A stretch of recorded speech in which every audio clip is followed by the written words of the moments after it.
Hello and welcome to another update. We've got some interesting news popping up this week, so without further ado, let's get into it. First up, the biggest and most important news, the Season 4 Battle Pass was announced earlier this week, and it is going to include a purple Selector chest. Now this is something that people have been asking for forever, and it's good to finally be getting it. With the introduction of the 2 new dungeons in the Moonwater Plane 3 update coming in about a week, this is going to be very much needed in order for most of the people in the game to be able to start clearing content before that. So far, not many people can even run command, so this is something very important.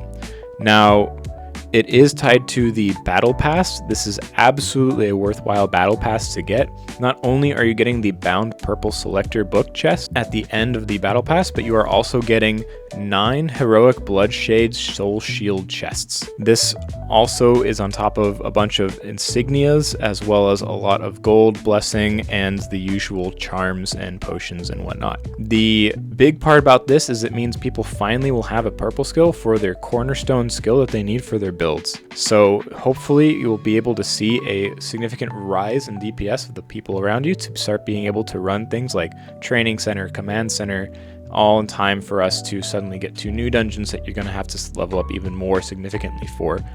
But this does allow you to be able to pick up those skills that you need for 2,000 gems if you do play consistently, rather than having to shell out for 40, 50, 60 plus thousand gems on the marketplace for some of those really big key ticket purple skills.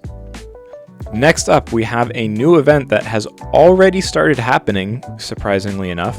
It is the Carry Me If You Can event. Now this was interesting because they posted this on May 22nd, even though it technically started on May 20th and is going to end on May 27th.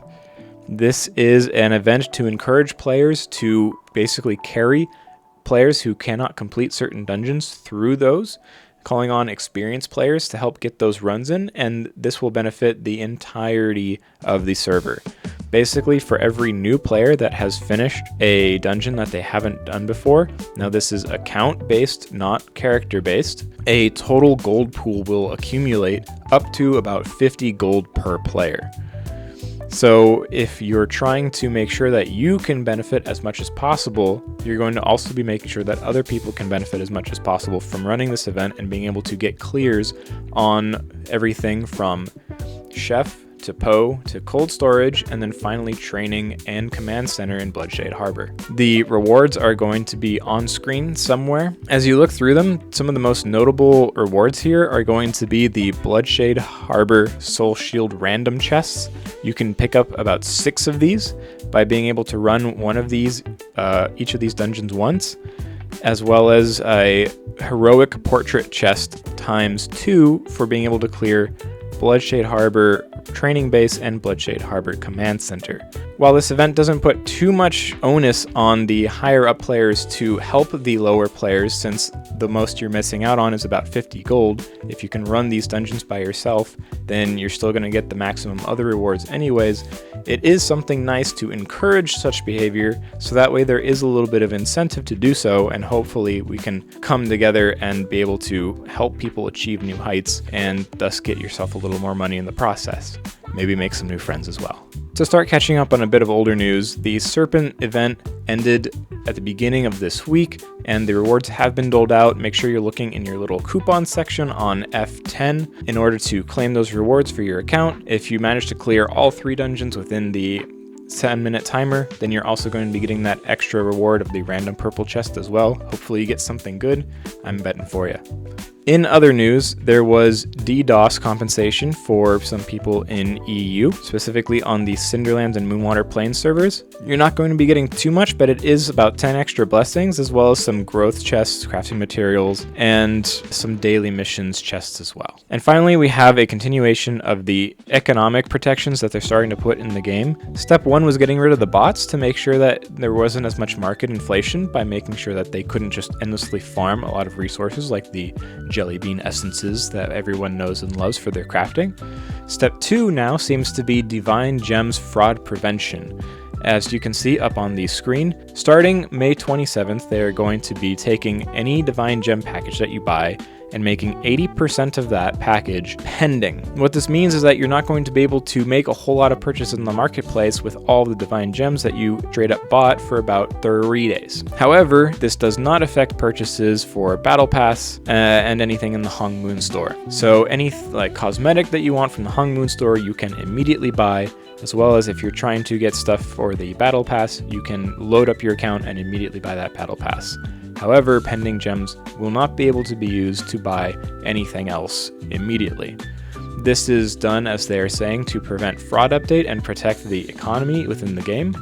We'll see if it works. Let me know what you think. Of all the news that we saw here today, I think the most interesting one has got to be the purple selection chest, as well as the event going on for the Carry Me If You Can. It's interesting that they're trying to community source help for the lower end players in order to get them some dungeon clears, even though that's not going to fix the problem of the fact that they would still need to be carried later. However, with the new patch coming out in less than a week now, we will have a level 60 cap, we will have new stuff coming into the game, and with the new Battle Pass giving a purple selection chest, anyone who does want to purchase that Battle Pass and play to be able to get that final reward is going to be very, very well rewarded, and probably will see themselves being able to complete some of that content that they're struggling with right now or incapable of doing right now, and be able to run that stuff much easier. We've already seen some side effects of this on the market as well. The main DPS skills of many classes, basically anything that you're book stacking for, have started decreasing already. And interestingly enough, some of the secondary books that you would want, things that aren't your main DPS skill, but purple books that you would want to improve the smoothness of your rotation or make sure that your DPS skills support it properly, have actually started seeing some rising numbers. This is probably well in advance, knowing that since people are looking to get their purple books for their main DPS within a couple weeks after completing the Battle Pass, they will start wanting to get those other books instead, knowing that since they couldn't afford the umpteen thousand gem worth of investment that a main DPS skill was, but they can't afford the 5,000, 10,000, whatever it is, investment that a secondary skill might be, you are seeing a higher demand for those secondary skills pop up, and thus higher prices on the market. I think it's interesting that all these economic protections they're starting to put into the game are seeing their fruits and kind of meeting mixed reviews. I think it's because people had the bots in the game to begin with that tanked the economy so much and influenced the market so much that it just kind of became par for the course. Now with them gone and the prices being higher, it does mean that people, especially the whales, are going to have to start shelling out more in order to see the same rewards that they've been able to reap for much lower amounts before.